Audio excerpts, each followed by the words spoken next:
सरोजनी को क्यों अपने पड़ोसियों से खाना मांगना पड़ा? अभी 1 साल पहले ही सरोजनी जी के पति का स्वर्गवास हुआ था और पति के जाते ही सरोजनी जी के जीवन में काफी ज्यादा परिवर्तन हो चुका था, जो कि उन्होंने सपने में भी नहीं सोचा था। लेकिन अब उन्हें सब कुछ साफ नजर आ रहा था कि वह अपनों के फैलाए चक्रव्यूह में फंस चुकी थी और उनका जीवन अब बहुत कष्टप्रद हो चुका था, जिसे सुधारना बहुत जरूरी था। बस वह अपने बर्दाश्त की सीमा पार होने का इंतजार कर रही थी। सरोजनी जी ने सुबह सवेरे पूरे घर में झाड़ू पोछा लगा दिया था। खुद भी वो नहाकर पूजा करने के बाद सबके कपड़े धो रही थी।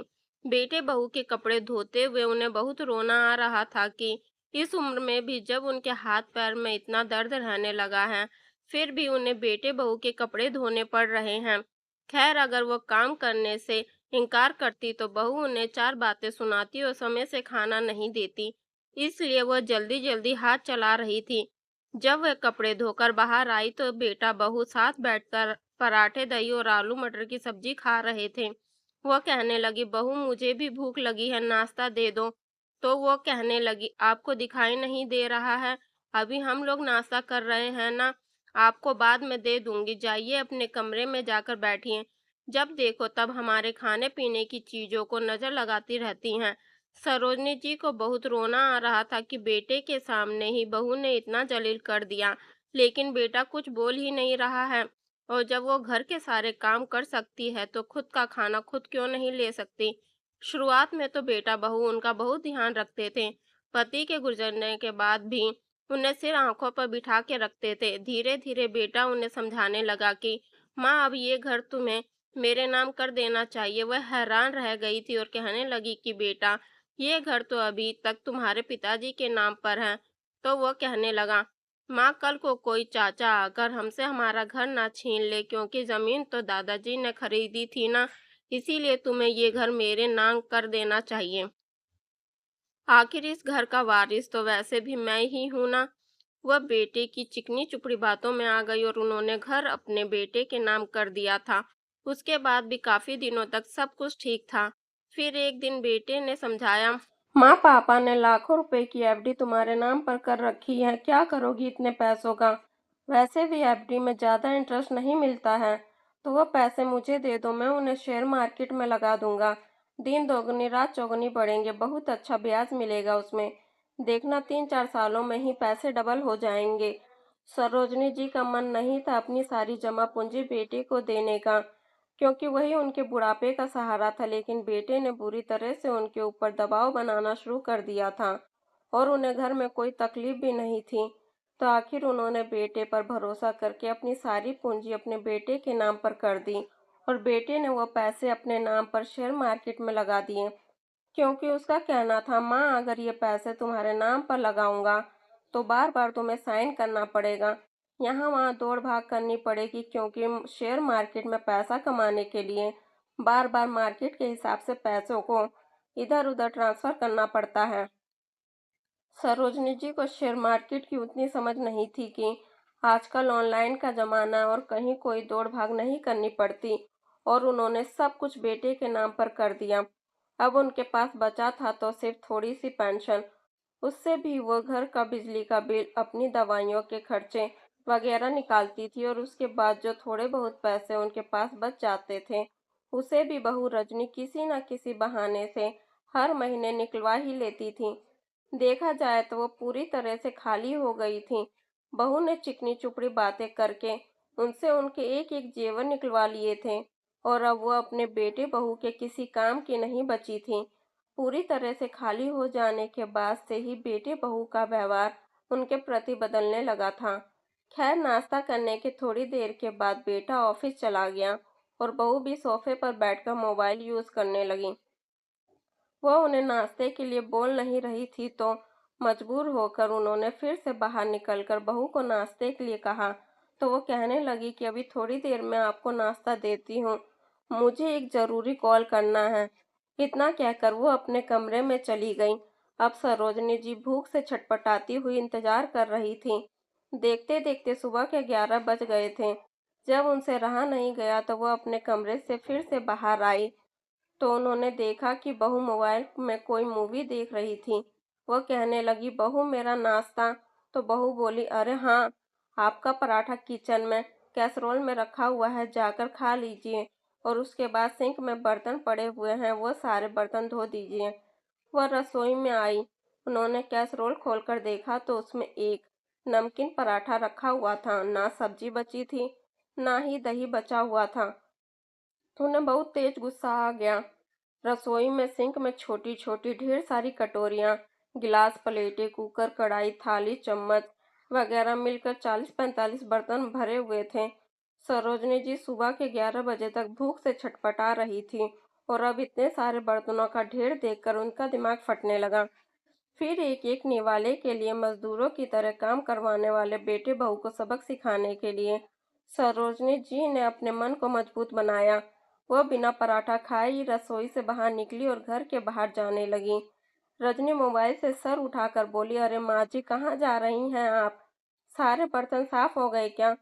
सरोजनी जी गुस्से में बोली, बहू, मैं तुम्हारे एक नमकीन पराठे के बदले में 40 बर्तन नहीं मांजूंगी। रजनी हैरानी से उठ खड़ी हुई और गुस्से से आंखें बड़ी करते हुए कहने लगी, आप नहीं मांजेंगी तो और कौन मांजेगा? अभी तो एक पराठे की बात है, फिर शाम का खाना भी नहीं मिलेगा आपको। तब आप क्या करेंगी? सरोजनी जी से उसके सामने जोर से हाथ पटक कर हाथ जोड़ते हुए बोली कि अभी मेरे हाथ पैर सही सलामत चल रहे हैं, अपने खाने पीने का इंतजाम मैं खुद कर सकती हूँ। अब तुम्हें मेरे बारे में सोचने की कोई ज़रूरत नहीं है। इतना कहकर वह तेजी से घर के बाहर निकल गई। उन्हें बहुत जोर से भूख लग रही थी। कड़वा सत्य को लाइक और फॉलो करें। उन्हें और कुछ समझ में नहीं आया तो वह पड़ोस के घर में गई और शर्म लिहाज त्याग कर कहने लगी कि मुझे कुछ खाने के लिए दे दो। रजनी दरवाजे पर खड़ी होकर देख रही थी कि सास कहाँ गई। उन्हें इस तरह खाने के लिए पड़ोसी के घर पर गिड़गिड़ाते देखकर वो दौड़कर उनके पास गई और उन्हें खींचकर पीछे करते हुए बोली, ये आप क्या कर रही हैं माँ जी? समाज में अपने बेटे की नाक कटवा देना चाहती हैं क्या आप? कि आपका बेटा आपको भरपेट खाना भी नहीं दे सकता, इसीलिए आपको लोगों के घर में इस तरह खाने के लिए भीख मांगनी पड़ रही है। सरोजनी जी से रहा नहीं गया। उन्होंने खींचकर एक जोर का तमाचा बहू को मारते हुए कहा कि मैं भीख नहीं मांग रही हूँ, अपने पड़ोसियों से मदद मांग रही हूँ। मुसीबत में पड़ोसी ही काम आते हैं और तुम लोगों को तो मैं बाद में सबक सिखाऊंगी। अगर मैं अपनी भूख के बारे में सोच रही हूँ तो तुम्हें ऐसा लग रहा है कि मैं तुम लोगों की नाक कटवा रही हूँ, और जब तुम लोग सचमुच मुझे भूख से तड़पाते हो तब तुम्हें भय नहीं लगता कि किसी को ये सब पता चलेगा तो क्या होगा? पड़ोसी अपने अपने घरों से बाहर निकलकर आए थे और सब लोग खड़े होकर ये तमाशा देख रहे थे। रजनी अपना गाल सहलाते हुए घर के भीतर चली गई और उसने तुरंत ही गिरीश को फोन लगा दिया। गिरीश ने जब ये सब सुना कि माँ मोहल्ले में तमाशा कर रही है तो वह तुरंत ही ऑफिस से छुट्टी लेकर घर आ गया। तब तक सरोजनी जी पड़ोस के आंगन में बैठकर खाना खा रही थी। गिरीश को बहुत तेज गुस्सा आ रहा था। वह पड़ोसी के घर गया और कहने लगा, माँ घर चलो, ये सब क्या तमाशा लगा रखा है तुमने? क्या तुम्हें घर में खाना नहीं मिलता? सरोजनी जी गुस्से में बोली कि नहीं, नहीं मिलता है खाना। बोलो, क्या कर लोगे तुम? क्या तुम यह सुनिश्चित कर सकते हो कि घर में मुझे भरपेट खाना मिले? गिरीश पड़ोसी से कहने लगा, माँ की दिमागी हालत आजकल कुछ ठीक नहीं रहती है, इसीलिए ये बहकी बहकी बातें कर रही हैं।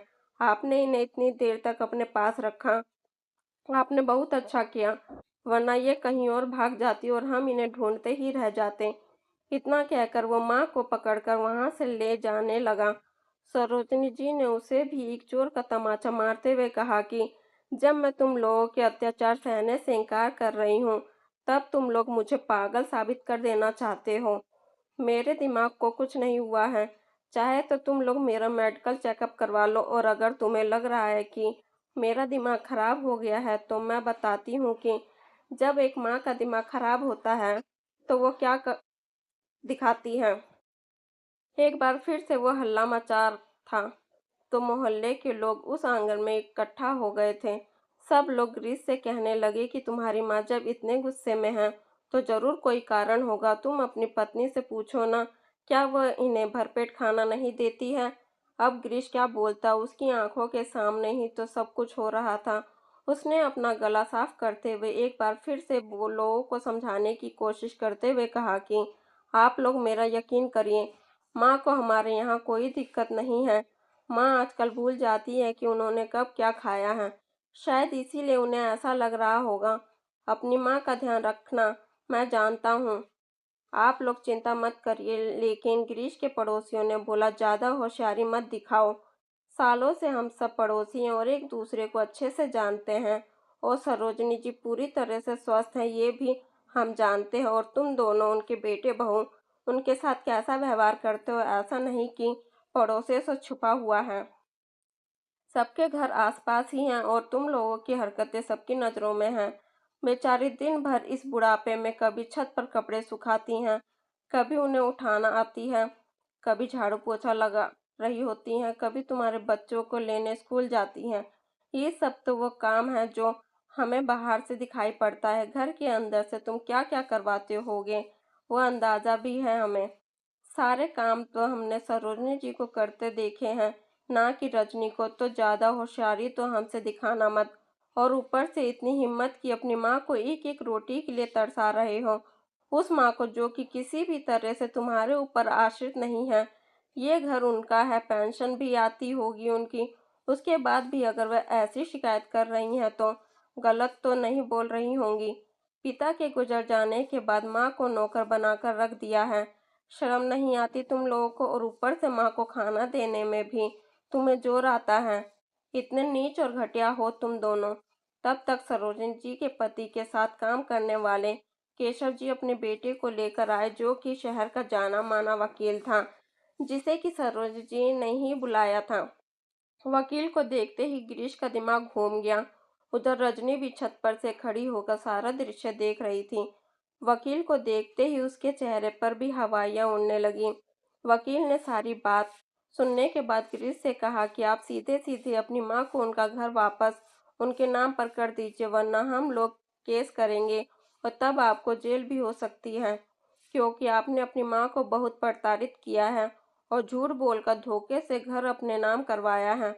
और साथ ही साथ झूठ बोलकर और धोखे से उनकी सारी जमा पूंजी भी हड़प ली है। कड़वा सत्य को लाइक और फॉलो करें। गिरीश के हाथ पैर फूलने लगे थे। वह कहाँ कोर्ट कचहरी के चक्कर में पड़ता। वो झट से माँ के पैरों में गिर पड़ा और रोते हुए कहने लगा, माँ मुझे माफ़ कर दो। आगे से मैं आपका पूरा ध्यान रखूंगा। मुझसे गलती हो गई। ये घर तो आपका ही है ना? आप पूरे अधिकार के साथ रहो ना।